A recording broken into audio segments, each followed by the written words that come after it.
Inilah kami Tuhan di akhir zaman ini dengan kemurahan-Mu. Kami sambut firman-Mu Bapa dengan antusias. Hanya di dalam nama Tuhan Yesus kami berdoa. Amin. Salam semua, angkat tangan, sambutan salam. Ya. Saya berharap saudara kita berbahagia, bersukacita, dan sehat. Amin. Kita akan mendengarkan firman Tuhan pada pagi hari ini. Ya, saya akan bagikan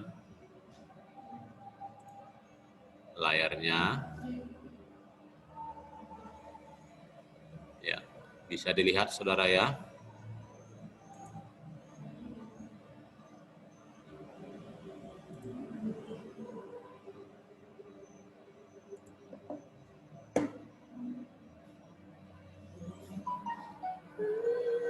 Ya, judulnya unsur sengaja. Matius 4 ayat 1 sampai 12.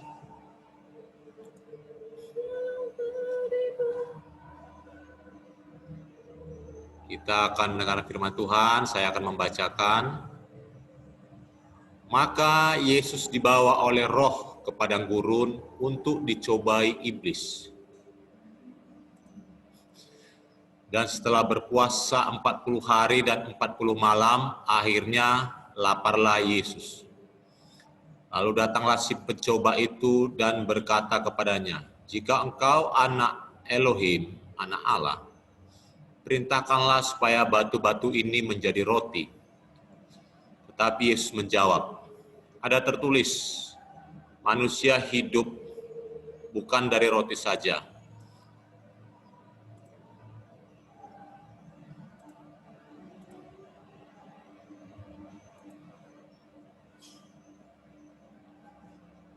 tetapi dari setiap firman yang keluar dari mulut Elohim." Kemudian iblis membawanya ke kota suci dan menempatkan dia di hubungan bait Elohim. Lalu berkata kepadanya, "Jika engkau anak Elohim, jatuhkanlah dirimu ke bawah, sebab ada tertulis, mengenai engkau ia akan memerintahkan malaikat-malaikatnya, dan mereka akan menatang engkau di atas tangannya, supaya kakimu jangan terantuk kepada batu." Yesus berkata kepadanya, "Ada pula tertulis, janganlah engkau mencobai Tuhan Elohimmu." Dan iblis membawanya pula ke atas gunung yang sangat tinggi dan memperlihatkan kepadanya semua kerajaan dunia dengan kemegahannya. Dan berkata kepadanya, "Semua itu akan kuberikan kepadamu, jika engkau sujud menyembah aku."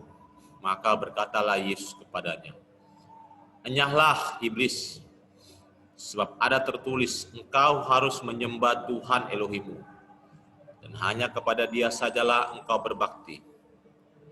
Lalu iblis meninggalkan dia, dan lihatlah malaikat-malaikat datang melayani Yesus. Tetapi waktu Yesus mendengar bahwa Yohanes telah ditangkap, menyingkirlah ia ke Galilea. Ya, saudara, ini adalah cerita Tuhan Yesus, di mana Tuhan Yesus dibawa ke padang gurun. Ini adalah peristiwa sebelum Tuhan Yesus melayani, dia dibawa ke padang gurun. Ya. Saudara, sebagaimana yang kita ketahui, padang gurun itu adalah tempat yang ekstrim. Ekstrim panas, ekstrim dingin. Jadi kalau siang itu, saudara, itu panasnya panas sekali. Kalau dinginnya malam, dingin sekali. Yesus dibawa ke sana, saudara. Dan tidak ada dikatakan tempat khusus untuk istirahat. Di padang gurun itu, saudara, kalau malam itu, kalajengking bisa keluar dari sarangnya. Ular, saudara ya, bisa keluar dari sarang. Jadi itu sebenarnya termasuk tempat yang berbahaya. Ya, pada malam hari itu berbahaya, apalagi mungkin tidak ada penerang. Tuhan Yesus dibawa ke sana. Dan Tuhan Yesus datang ke sana itu berpuasa, saudara. Dia berpuasa. Ini suatu ujian yang sangat berat. Ya, sangat berat. Dan di ayat 1 dikatakan, maka Yesus dibawa oleh Roh ke padang gurun untuk dicobai iblis. Saya garis bawahi, saudara, Yesus dibawa oleh Roh. Ya. Saudara, dibawa oleh Roh ini rohnya ini huruf besar. Jadi sebenarnya saudara ada unsur kesengajaan dari Bapa di surga. Ya. Bapa di surga melalui rohnya yang dikirimnya, ya. Dia membawa Yesus, Tuhan Yesus ke padang gurun untuk dites. Wah, ini saudara luar biasa, saudara ya. Anak yang dikasihi, ya, dibawa ke padang gurun untuk dites, berpuasa, dan bukan itu saja saudara, menghadapi ekstrim panas, ekstrim dingin, cuaca, dan tidak ada tempat khusus untuk istirahat, lalu saudara ada binatang-binatang berbisa di padang gurun. Saudara, menurut saudara, ada nggak resiko gagal tes? Ada, saudara. Resiko gagal Tuhan Yesus itu ada. Kenapa saya katakan ada? Karena dia di situ 100% manusia seperti kita. Jadi dia tidak mempunyai kekuatan ekstra. Dia tidak mempunyai kekuatan ajaib. Dia manusia biasa. Jadi resiko gagal ada, saudara. Lalu bagaimana kalau gagal? Kalau gagal pasti ada tes, ulangan. Dan resiko Tuhan Yesus itu, saudara, di padang gurun itu, resiko terberatnya adalah mati konyol. Iya, mati konyol. Kenapa, saudara? Itu cuaca ekstrim, bisa dipatok ular, digigit kalajengking, atau mungkin dehidrasi. Pasti ada risiko. Dia manusia biasa seperti kita. Nah, saudara lihat bagaimana iblis. Dia datang dan iblis sudah punya persiapan. Dia sudah punya kuis-kuis yang harus ditantang oleh Tuhan Yesus. Ya. Dan luar biasanya saudara, iblis, dikatakan iblis saudara, bukan roh jahat. Beda roh jahat sama iblis. Iblis ini adalah Lucifer. Inilah kepala dari semua roh jahat, saudara, pemimpinnya. Dia tidak punya rasa takut. Didatangi aja saudara Tuhan Yesus, didekati. Kenapa saudara dia tidak takut? Karena iblis menganggap mereka sama-sama dari surga. Dan pada masa itu kelas Tuhan Yesus masih di bawah iblis secara fisik. Secara fisik, saudara ya. Ini saya berbicara secara fisik. Kenapa? Karena Tuhan Yesus pakai tubuh manusia. Dia bukan pakai tubuh surga. Dia pakai tubuh manusia yang bisa merasakan lemah, haus, kelaparan, kesakitan, bisa diserang penyakit. Ya, dan iblis tidak ada takut sama sekali. Dan saudara, saya mau katakan kepada saudara, iblis punya potensi untuk menang. Dia punya potensi menang untuk mengalahkan Yesus. Ya, dia punya potensi. Dia berani datang, nggak takut, saudara. Dan iblis menggoda dengan tawaran-tawaran. Nah, saudara, sekarang tinggal keputusan Tuhan Yesus untuk bertahan, menang, atau kalah. Itu adalah pilihan. Pilihan siapa? Pilihan Yesus. Saudara, contoh kecil aja. Pernahkah saudara menyerah waktu berpuasa? Saya pernah, saudara. Kenapa? Karena waktu berpuasa saya merasa lemah. Jadi belum sampai buka puasa, udahlah Tuhan, mohon ampunlah Tuhan, gak tahan saya. Itu belum dipuasa di padang gurun, saudara. Wah, ini di padang gurun 40 hari. Saya pernah menyerah, saudara, dalam puasa. Itu puasa biasa-biasa, saudara. Ya. Nah, saudara, kita lihat pencobaan. Ada beberapa pencobaan yang ditawarkan iblis kepada Yesus.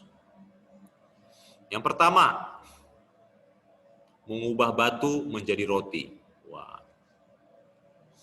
Kalau kita kenyang, saudara, makanan itu bukan cobaan. Tapi kalau kita lapar, wah, makanan itu menjadi pencobaan, saudara. Kenapa? Lewat di hadapan kita lapar, wah, bisa-bisa kita nggak tahan. Apalagi pencobaannya, saudara. Pencobaan kedua, menjatuhkan diri dari hubungan bait suci. Hubungan bait suci itu berbicara tentang atap, saudara. Atap bait suci. Jadi, saudara, ini lapar-lapar dari padang gurun, saudara, dibawa ke bait suci. Wah, ini mungkin manjat, saudara. Entah manjatnya pakai tangga atau pakai apa, tapi ini perjuangan juga dalam keadaan lapar. Ada jarak yang jauh. Lalu katanya, saudara, setelah selesai dari bait suci, iblis membawa dia ke atas gunung yang sangat tinggi. Ini, saudara, ini kerjaan mondar-mandir, saudara. Ya, dari padang gurun, jalan ke bait suci, dari bait suci naik ke gunung yang sangat tinggi, lalu iblis tunjukkan kerajaan dunia dan kemegahannya. Untuk menjalani ini saja, saudara, ini sudah berat. Ya, sudah berat. Untuk mengikuti kuis lah saya katakan, itu perlu perjalanan yang sangat sulit. Tetapi Tuhan Yesus terpaksa mengikuti alur cerita iblis. Ya, dia terpaksa mengikuti, itu tes yang harus dijalaninya. Ada seperti unsur kesengajaan dari Bapa di surga, dibawa ke padang gurun. Ya. Nah, Tuhan Yesus menang. Akhirnya dia menang karena dia berjuang sekuat tenaga, sepenuh hati, dengan mental yang kuat, dan persiapan fisik. Pasti semua ada persiapan. Dan akhirnya Tuhan Yesus itu menang, saudara. Puji Tuhan, dia menang. Amin, saudara. Nah, saudara, itu perjuangan yang luar biasa. Saudara, jangan saudara kira perjuangan menuju Golgota itu perjuangan yang berat saja, itu saja perjuangan yang berat. Perjuangan di padang gurun juga, saudara. Itu perjuangan yang sangat berat. Taruhannya sama, saudara. Nyawa. Taruhannya nyawa. Ya. Dan puji Tuhan. Tuhan Yesus menang. Haleluya. Dan setelah menang, apa yang terjadi, saudara, setelah menang? Setelah menang barulah datang pertolongan. Dikatakan, saudara, di ayat 11, datanglah malaikat-malaikat melayani Tuhan Yesus. Jadi, saudara, ketika Tuhan Yesus di padang gurun tidak ada pertolongan. Tidak ada malaikat-malaikat. Dan itu semua risiko. Dan setelah menang, ayat 12 juga dikatakan, setelah dia menang, malaikat-malaikat datang melayani, lalu dia keluar dari padang gurun. Tetapi waktu Yesus mendengar bahwa Yohanes telah ditangkap, menyingkirlah ia ke Galilea. Ini unik, saudara, ya. Unik. Kenapa saya katakan unik? Iblis harus dihadapi. Padang gurun harus dihadapi. Tapi ketika dia dengar Yohanes ditangkap, Tuhan Yesus harus menghindar. Kenapa? Jangan sampai dia ditangkap. Jadi, saudara, ada hal-hal yang harus dihadapi, ada hal-hal yang harus dihindari, saudara. Inilah namanya, di sini kita belajar kebijaksanaan, saudara, ya. Ada hal-hal yang harus dihadapi, ada hal-hal yang harus dihindari. Wah, ini mirip dengan situasi sekarang. Ya. Apa yang dihindari zaman sekarang ini, Saudara? COVID. Ya, Tuhan Yesus aja menghindar, Saudara, waktu dia dicari-cari. Bukan dia tidak berani, memang situasinya memang dia harus menghindar. Karena memang kalau dia ditangkap tidak ada pertolongan. Kalau ditangkap dia pasti mati. Dan pekerjaan masih banyak yang harus diselesaikan. Haleluya. Saudara, di masa situasi-situasi COVID-19, kita harus bijaksana. Bukan hanya mengandalkan iman dan percaya, bijaksana, Saudara. Ada hal-hal yang harus dihindari. Perkuat imun tubuh, jangan sembrono keluar ke sana kemari, Saudara. Pakai masker, nah itu protokol kesehatan yang harus kita jalani. Amin. Nah, saya mau membahas unsur sengaja, Saudara. Ini menarik sekali.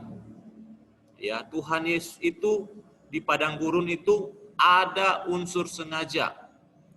Karena dikatakan dia dibawa oleh Roh untuk dicobai di padang gurun. Saudara, dalam kehidupan kita sehari-hari ya, Saudara, kita bisa jadi akan menghadapi situasi-situasi sulit. Ada situasi-situasi yang tak terelakkan dan terpaksa kita menjalaninya seperti memasuki padang gurun. Apa itu, Saudara? Contoh sakit, kita udah berusaha sehat tapi tiba-tiba sakit. Ya, kita berusaha menjaga bisnis tapi ternyata bisnis hancur, rontok. Kita sudah prediksi buat ini buat itu tetapi gagal. Akhirnya yang datang kekecewaan. Saudara, jangan pernah curiga negatif kepada Tuhan. Amin. Jangan pernah curiga negatif kepada Tuhan dan mengatakan, Tuhan kok sengaja? Tuhan ini darimu. Kenapa seperti ini? Kenapa Tuhan tidak lindungi? Bisa jadi memang Tuhan sengaja, Saudara. Karena Tuhan Yesus juga di padang gurun dengan unsur sengaja dari Bapa di surga. Untuk apa itu? Pasti ada kebaikan di situ, Saudara. Tuhan tidak pernah salah. Ya. Dan jangan pernah marah terlalu lama. Marah boleh enggak? Boleh, boleh saja marah, tapi marahnya jangan lama-lama. Kenapa? Mungkin Saudara menghadapi situasi sulit di padang gurun. Ya, mungkin Saudara merasa tidak ada bantuan, orang tidak peduli. Seperti Tuhan Yesus, tidak ada yang membantu Saudara. Situasi di padang gurun. Jangan pernah marah terlalu lama, Saudara. Karena kita tidak tahu hikmat-hikmat yang tersembunyi oleh Tuhan ketika kita menghadapi di padang gurun. Amin, Saudara. Itu situasi yang berat. Tapi saya percaya, Saudara, situasi-situasi yang berat yang kita hadapi di padang gurun kita bukan berbentuk pasir lagi, Saudara. Padang gurun permasalahan.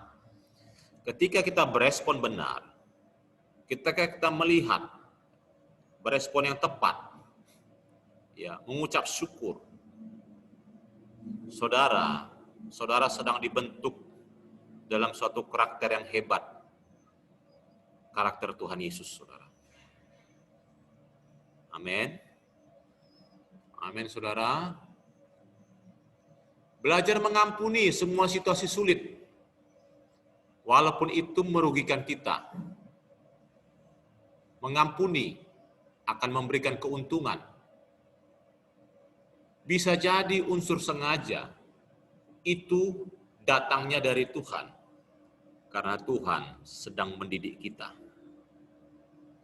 Haleluya, Saudara. Haleluya, ini berat, Saudara. Ini pelajaran-pelajaran yang berat. Karena tidak segampang mengucapkannya di khotbah. Ketika kita mengalaminya dalam kehidupan, bisa saja kita ngomel.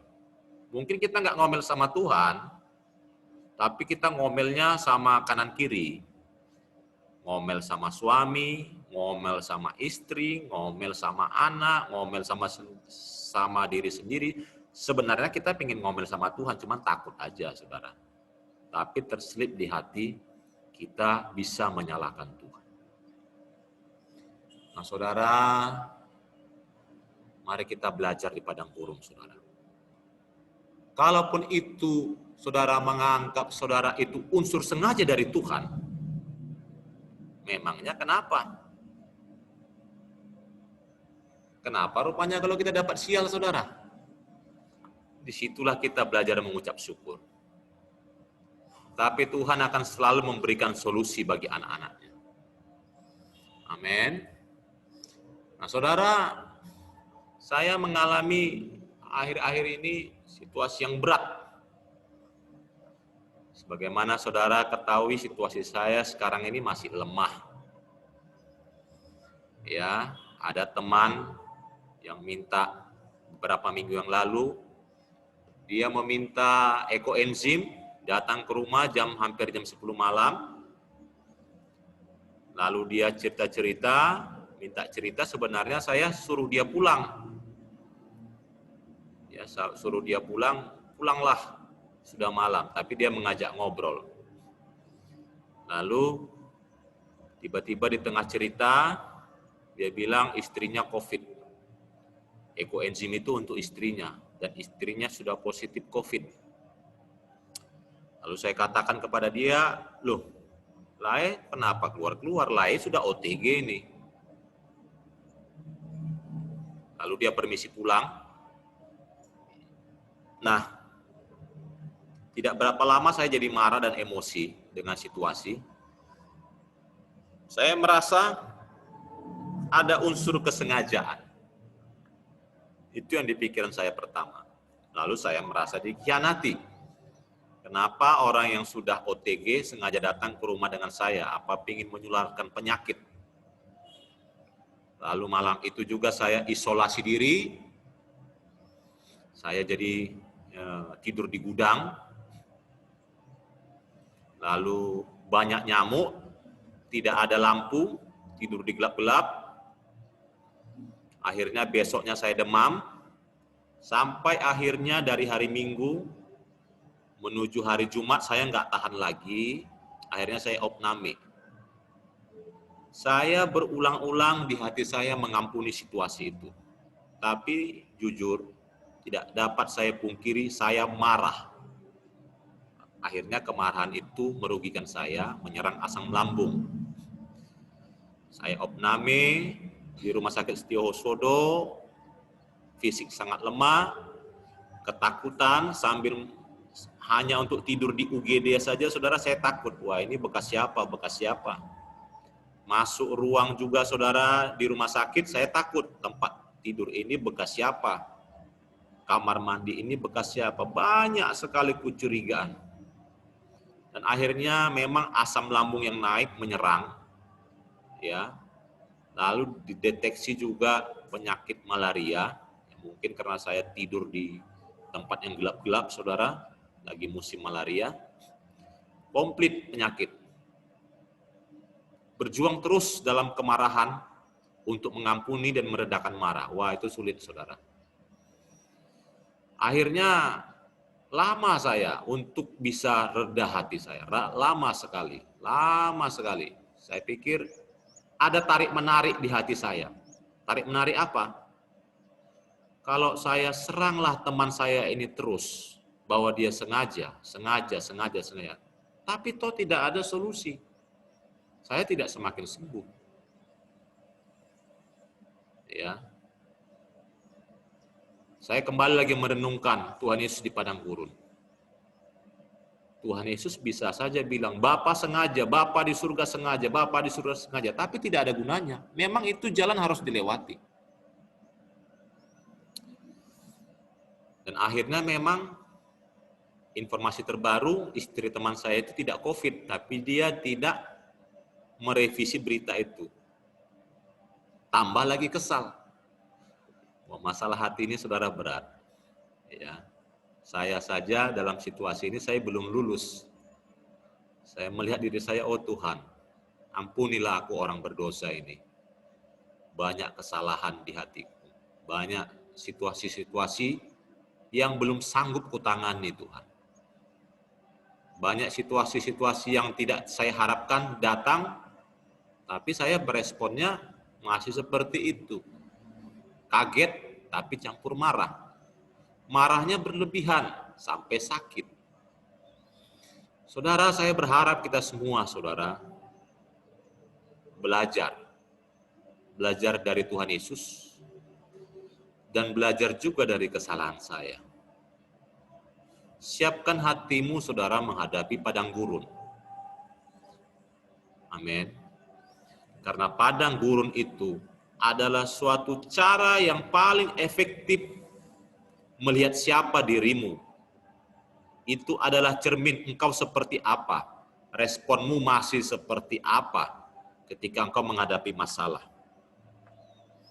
Ketika responmu negatif, sadari saja, saudara, sadari Tuhan, aku masih seperti ini, ampuni aku. Aku masih mau banyak berubah. Saya percaya ada semua berkat di balik semua situasi. Baik itu situasi di padang gurun. Ada situasi-situasi yang tidak bisa dielakkan, mungkin saudara merasa itu unsur sengaja dari teman, dari pimpinan, dari siapapun, dari tetangga. Bahkan mungkin saudara merasa dari Tuhan. Belajar bersyukur menikmatinya, saudara. Amin. Saudara, ada tarik-menarik, saudara, di hati saya. Unsur sengaja. Tapi ada tarik-menarik juga begini. Bukankah Tuhan Yesus itu berdaulat? Bukankah Bapa Yahweh itu berdaulat? Bapa di surga itu berdaulat? Kan bisa saja saya dielakkannya dari penyakit ini. Bisa jadi dia nggak jadi datang karena sakit perut. Bisa jadi dia nggak jadi datang karena ketiduran. Banyak hal yang bisa dibuat Tuhan menghalangi saya jatuh sakit. Itulah kedaulatan Tuhan. Percayalah, saudara. Kalau Tuhan itu sangat berdaulat melindungi kita, tapi Tuhan itu sangat berdaulat juga membiarkan kita untuk berjalan di padang gurun. Percaya itu, saudara. Percaya. Dia bukan hanya berdaulat melindungi nyawa kita, tapi juga berdaulat membawa kita di padang gurun seperti membawa Tuhan Yesus di padang gurun. Dan jangan berpikir negatif tentang Tuhan, saudara. Buka hatimu seluas-luasnya untuk pembentukan Tuhan. Buka hatimu seluas-luasnya untuk pengampunan. Amin. Ini sulit, saudara. Tapi mau belajar. Ketika engkau mau belajar, saudara mau belajar, saya mau belajar, saudara akan menjadi manusia dengan karakter yang lebih baik. Tidak ada tujuan yang lebih mulia selain kita kembali kepada tujuan semula. Karakter kita ini, saudara, harus sama, segambar, serupa dengan Tuhan Yesus. Saudara menjadi Kristen, jangan cuma jadi orang baik, orang biasa-biasa. Tuhan menebus kita untuk menjadikan kita segambar dan sekarakter Dia. Saudara, kekristenan itu jalan hidup. Kekristenan bukan jalan selamat. Menjadi Kristen jangan cari selamat. Menjadi Kristen adalah jalan hidup. Jalan hidup siapa? Mengikuti jalan hidup Tuhan Yesus. Itulah yang the best. Itulah yang perfect yang diinginkan Bapa di surga. Dan itu harus melewati padang gurun. Dan kemungkinan besar, ada unsur kesengajaan dari Bapa yang ingin membentuk kita serupa dengan gambaran anaknya. Ketika saudara melewati masa-masa padang gurun kesulitan apapun, Bersyukurlah saudara, karena saudara layak untuk dibawa ke medan pertandingan. Ke medan pertandingan. Orang yang tidak pernah diajak bertanding, itu tandanya saudara dia tidak layak. Haleluya. Haleluya, siapkan hatimu saudara. Situasi COVID belum tahu kapan akan berakhir. Bisa tahun ini, bisa tahun depan, bisa 2 tahun lagi, 3 tahun, 4 tahun, tidak tahu, tidak terbatas. Saudara, ini adalah masa-masa pembentukan. Siapkan hatimu di masa-masa kesulitan. Bapa di surga sanggup menjagamu. Tapi Bapa di surga juga akan membawamu melewati padang gurun. Matanya akan tetap memandangmu dan akan menolongmu sesuai dengan waktunya Tuhan. Banyak bersyukur, banyak meminta hikmat Tuhan, banyak menjaga hati kita untuk berespon benar di hadapan Tuhan. Saya mohon maaf saudara ya, sampai sakit saya gara-gara masalah-masalah berita-berita yang tidak benar ya. Saya pikir saya sudah membuat suatu teladan yang kurang baik, tapi inilah saya saudara. Saya mau berubah. Mari kita sama-sama berubah. Amin. Amin saudara. Hadapi padang gurunmu masing-masing saudara. Hadapi dan belajar untuk di dalam hatimu mengatakan, oh ini unsur sengaja. Oh aku dibawa kepada pertandingan demi pertandingan. Oh aku akan menang dengan pertolongan Tuhan. Amin. Tapi saudara ingat, jangan sengaja menantang maut. Jaga kesehatanmu di masa-masa COVID-19. Jaga pikiranmu, jaga hatimu, jaga fisik, jaga imun tubuh, jaga protokol kesehatan. Ada hal-hal yang harus dihadapi, ada hal-hal yang harus dihindari. Haleluya. Demikian firman Tuhan. Mari kita bersatu dalam doa.